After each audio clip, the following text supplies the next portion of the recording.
What's up, nerds? It's your boy, the OGGM, coming to you live from Site B here on this Thursday morning of the 12th day of 2023.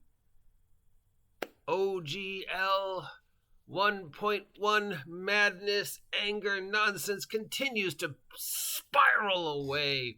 And in response to the leak from Wizards of the Coast, which some people say is official, others say is not official.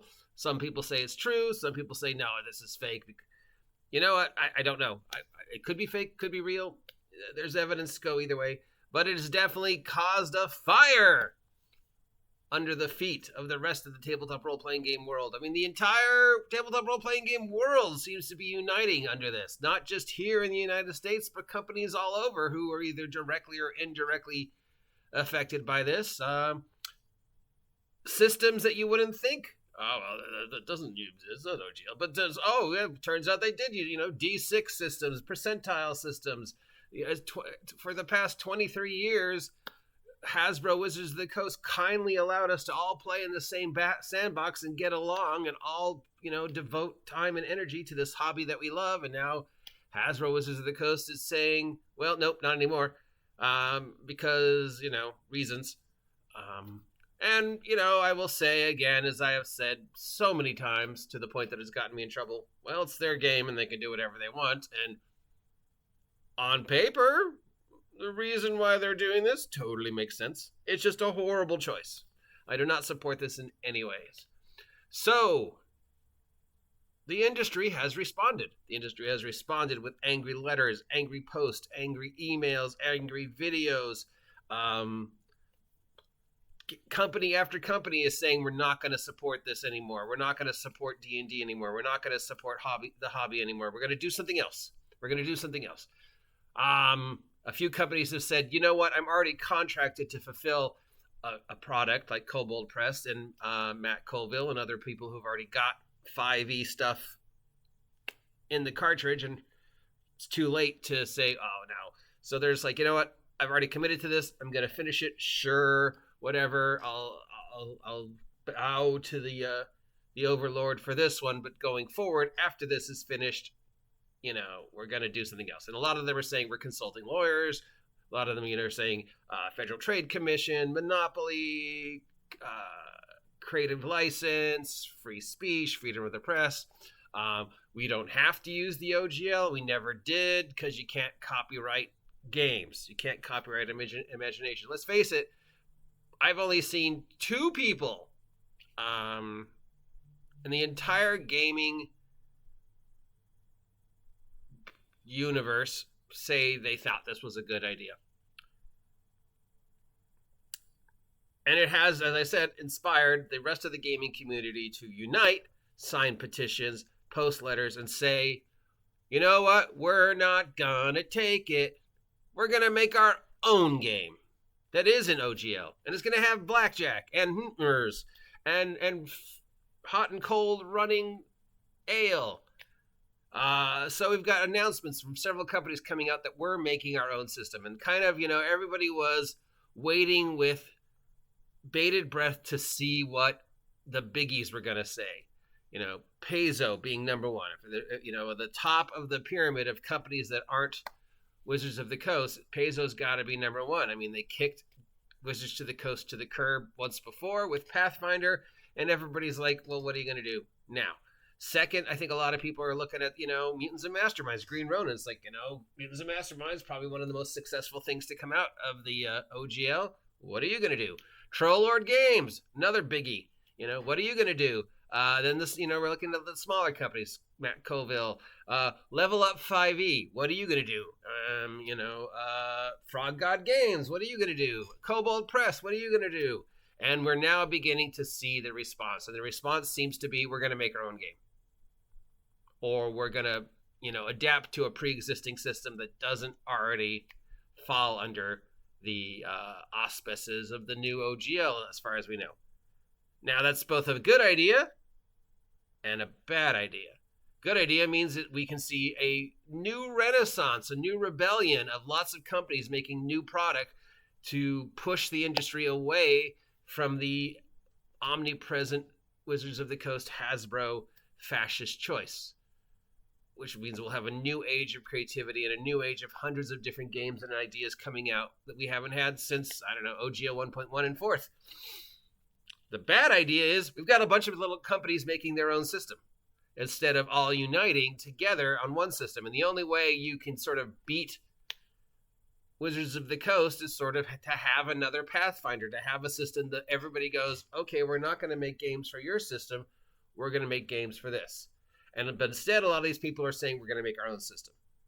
So we're going to have, right now, instead of, one or two or three big systems that can compete with them, lots of little systems. So everybody's going to scramble to go, well, can I make stuff for Kobold? But then if I make stuff for Kobold Press and their system, what about Paizo and their system? So in the response to this, a lot of people are saying, no, I think, why don't you guys all work together? Like Frog God Games, you make supplements and adventures and stuff. You don't make a system. So why not just write your stuff for one of the other systems that are already out, like Paizo, and just say approved for use with Pathfinder or the OSR or Trollord Games, instead of making your own system. And same with other companies like Bob's Hammers and Hobgoblins. Do you really need your own Bob's Hammers and Hobgoblins D24 system when we're already going to see opposing systems coming from the biggies? I think we would all. Some people are like, this is a great age of independence. We're going to have hundreds of teeny different artists. But other people are like, no, and I'm one of them. I'm sorry. I don't want to see a bunch of teeny little systems. I want to see one or two collaborative creations that can pose a serious actual opponent to Wizards of the Coast.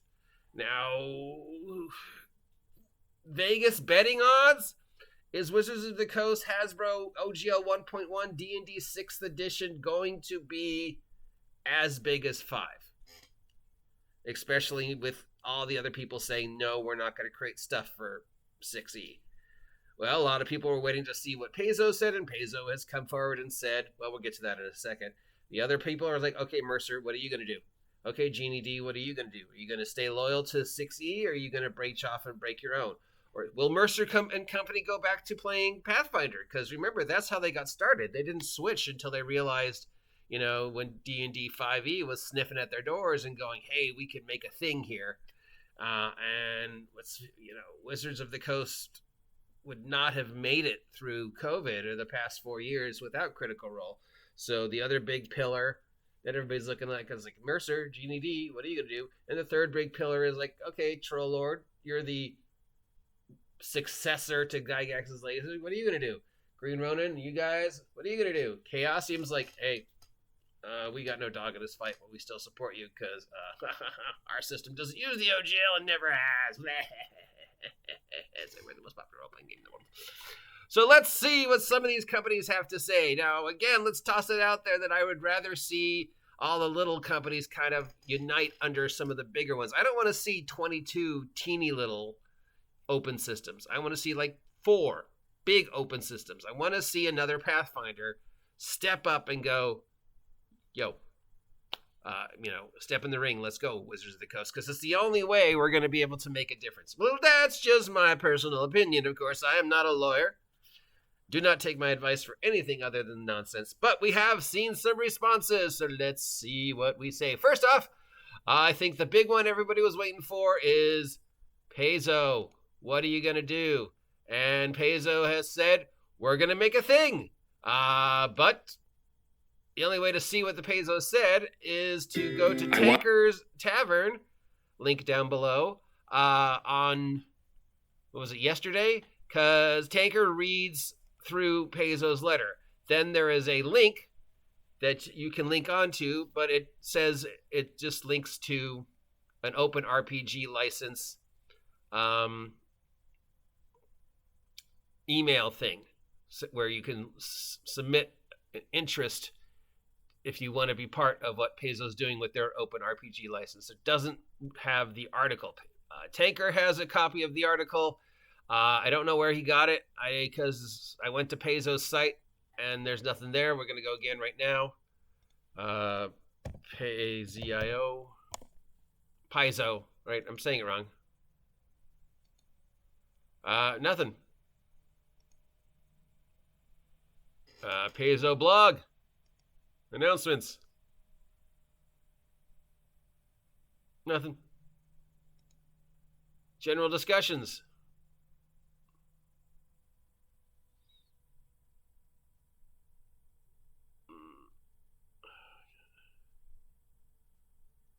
Yeah, I don't know where Tanker found this letter, but he's reading it. So I will post a link to what Tanker read. But we do have a response from Frog God Games and EN Publishing and Kobold Press. So basically, Frog God Games has said they're not going to support this. We've supported, we were one of the first OSR OGL third-party creators that was making stuff to embrace older editions. We were making stuff for 3.0 and 3.5.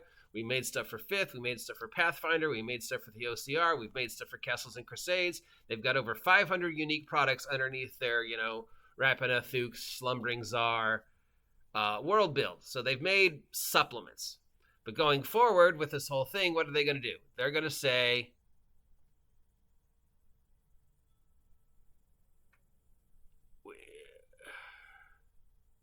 is continue to buy books from us, support our pool of the artists. Are they saying they're making their own system? I would rather they don't. I would rather they just can support stuff that they've already made for other games. If they proceed, we will have to stop production. We will lay off staff and quit hiring and paying 70 or so freelancers. We will have to cancel products we have spent tens of thousands of dollars on already. This will put us and several dozen other companies out of business. Putting third-party publishers out of business will create a monoculture of work in D&D that prevents diversity of thought and makes it so only one company has input into the hobby. This is the real effect on real people, not just companies. We do not care about one D&D. What we do care about is our ability to use the perpetual 1.0 OGL granted to us in 2000 by Wizards of the Coast as they promised we could. So what does this mean for Necromancer and Frog God? It means we need to stand up to them and fight and continue working under our existing license. In this case, by we, I mean everyone who's creator in this industry. Second, we need to create a non-OGL and non-Wizards of the Coast version of a system reference documents that can never be used by anyone. Yes, I agree. Why, you ask? Because Wizards of the Coast has proven to be untrustworthy, and we need to wean ourselves off as soon as we can. We will work with our friends in the industries, and we've been in conversations with many of them already about doing this Go Black Flag. So Frog God is not going to be making their own system. They're going to discontinue making 5e stuff, push the stuff that they have that's already built for other systems, and then it looks like they're getting behind Kobold Games and their Black Flag system. So Kobold announced that they were going to fulfill the contracts that they had to fulfill were already committed to 5e, and then be done. Same with Matt Colville. Matt Colville has said, we're committed to fulfilling these projects already, then we're going to be done. Colville has said he's going to be making his own system, maybe. Kobold Press has said they're making their own system called Project Black Flag. And then we've got EN Publishing, who, as you know, made Level Up 5e, because we've been talking about Level Up 5e for the past 7 years. At least once a week, I have mentioned it. And now they released Level Up 5e about a year ago. Everybody was going like, okay, is this going to be a competitor to D&D? And, well, not here in California, but maybe in the rest of the state, country, world, people were like, yeah, let's play Level Up 5e. But here where I live, I haven't seen one person buy it. I haven't seen one store carry it. And I have never heard any scuttlebutt about it. Despite how much Level Up 5e has pushed themselves into the face of the industry. But hey, yeah, I don't know. Maybe they're big sellers in Milwaukee. I don't know. Has anybody played this? So what are they going to do? Well, they've got stuff that they've already committed to fulfilling. They've got to fulfill that for Level Up 5e. Then they've got to decide to go, what are we going to do with this? Well, they've already kind of rewrote a lot of the SRD, but there's still a ton of legal nuances that they would have to consider for Level Up 5e with OGL 1.1. They don't know what the future holds. Open gaming was essential to the growth of the hobby, and it's supported a massive community of amazing, talented creators and indie publisher, including themselves. They are going to be investing heavily in their own What's Old is New, their in-house Life Path D6 pool system, beginning with a new starter set. This will be available to third-party creators under the most open, non-revocable license we can find, and they are changing the Level Up 5e. So they have their own system called What's Old is New 1, WOIN, Wiz, or WOZ, or WON 1. I've heard of it before. It's a 3 toolkit-oriented tabletop role-playing games designed to work together, in which power standalone games like Drudge Dread and the World of 2000 AD, Xenomorph, Dark Decade, and Spirits of Manhattan. So it's I guess this was a universal system that they made. Fantasy, modern, sci-fi, pulp stuff kind of thing. I remember mentioning it a couple back. So I guess they've got their own system that they've created and tried to push in the past, and now they're going to focus on that instead of and Level Up 5e and turning Level Up 5e into its own thing. They're in early stages of both those projects, and of course then they'll be dealing with it with Kickstarter, because as we know, Kickstarter has supposedly been told you need to only carry our stuff by Wizards of the Coast, which I don't think Wizards of the Coast can tell them, but they're like saying, hey, we want Kickstarter to be the #1 source of third-party 6e stuff. So we want all you third-party people to do your stuff on Kickstarter. Does this mean Hasbro's buying Kickstarter? And then once it's finished and your Kickstarter is complete, remember, we're going to get 25% of that. And once you've published it, it's ours. So, yeah, because, you know, the way the OGL 1.1 is written in regards to third-party content written for 6th edition currently is pretty crappy for third-party creators. And they seem to want to have their stranglehold on Kickstarter. And as we know, Level Up 5e was pushed to the hell and back for like the past 6 years on Kickstarter. Yeah. So they are not jumping on the let's all unite bandwagon. They're jumping on the we're going to make our own system bandwagon. And I will add What's Old is New to the list of all the systems that are not affected by this. Because if you remember at the start of the week, I said I was going to try and put a list together. And I will release the first of the list. I'm sure there'll be more of different companies whose systems appear not to be affected by this. But, you know, right now the #1 is still Castles and Crusades.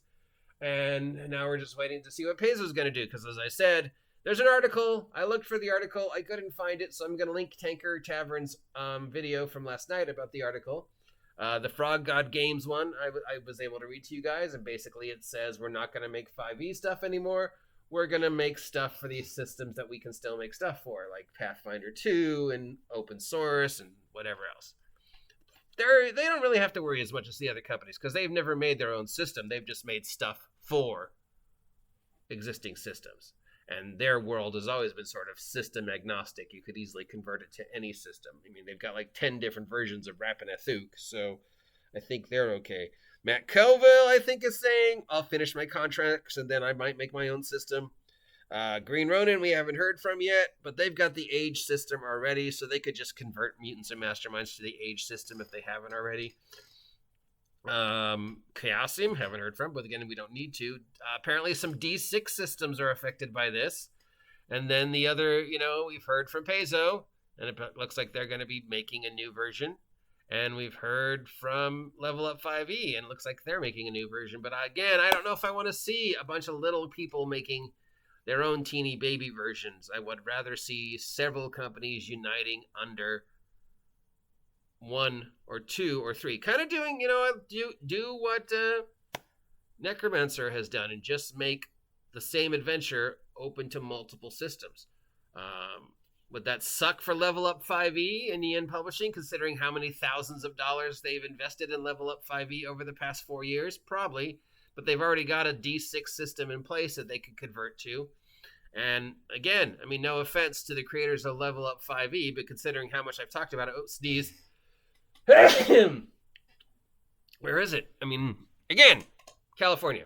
I've never seen it. I've never heard it mentioned, but doesn't mean it's not out there. I mean, maybe it's really popular in Canada. I don't know. Anyways, that's it. All this information is available on the interweb, and I will post the links down below in the comments section if you want to check up on your own and see whether I'm talking truth or not. So that's today's episode of what's going on with OGL 1.1. But wait, no, it's not, because we have the announcement from D&D Beyond as of this morning, which is, wait for it, we're going to have an announcement later on. And we've got finally a hint of an announcement from Wizards of the Coast, because buried in the WOTC blog email, there is now a teeny little post that says, basically, wait for it, we might comment on this later. Now it's Thursday, so this has been floating around for about, 2 weeks now? Tomorrow is supposedly the day, and yet Wizards of the Coast Hasbro has not come forward and said, yes, we leaked that, ha ha ha ha ha, or no, we haven't leaked that, ha ha ha ha ha.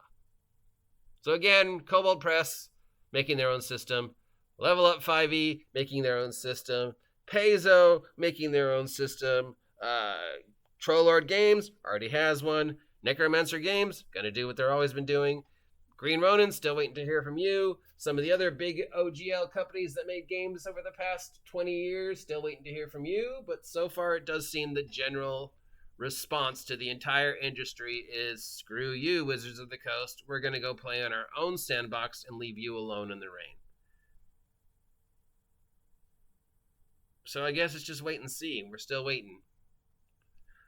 And speaking of tomorrow, tomorrow is the last day you can purchase the 10 adventures I made for the OGL in 2022 before I remove them from Big Geek Emporium. So if you want to get the entire Fistful of Minions series for 35 cents each before I remove them, they're available. But don't worry, I'm working on brand new ones that'll take the older content and update it to system agnostic and make them a little easier to read and add some new ideas that I've worked on since then. So you will be able to have a whole new bunch of minions by the end of 2023 under the Minions on a Mission label, and perhaps we'll even have a Minions on a Mission campaign setting that I will not make my own system for. OGL, are you going to make your own system? You've done it before, and you've worked on other systems. No, I'm not going to make my own system. I would rather focus my energy supporting systems that are already in exist, whether that be Trollord Games, or Frog God Press, or Kobold Games, or Green Ronin, the companies whose stuff I love. I love Green Ronin's Freeport setting. I love Necromancer Frog God Games' Slumbering Czar setting. I'm starting to get into Castles and Crusades, but, I'll support the big boys. So probably Paizo or Trollords right now. And, yeah. Anyways, links to everything that I have mentioned down below if you want to look to it on yourself. I've spoken too much about this nonsense. Let's take a break and return to our regularly scheduled Minecraft Thursday. Till next time, I'm the OGGM. If you have any questions, let me know. If you haven't subscribed yet, please take a moment to subscribe and help me hit 1 billion subs. And if you appreciate this, consider supporting me throughout the rest of the year through the various ways you can support me: Patreon, Buy Me a Coffee, and of course the number one way you can support me is by picking up the merch I have made, available on Big Geek Emporium and down below. Till next time,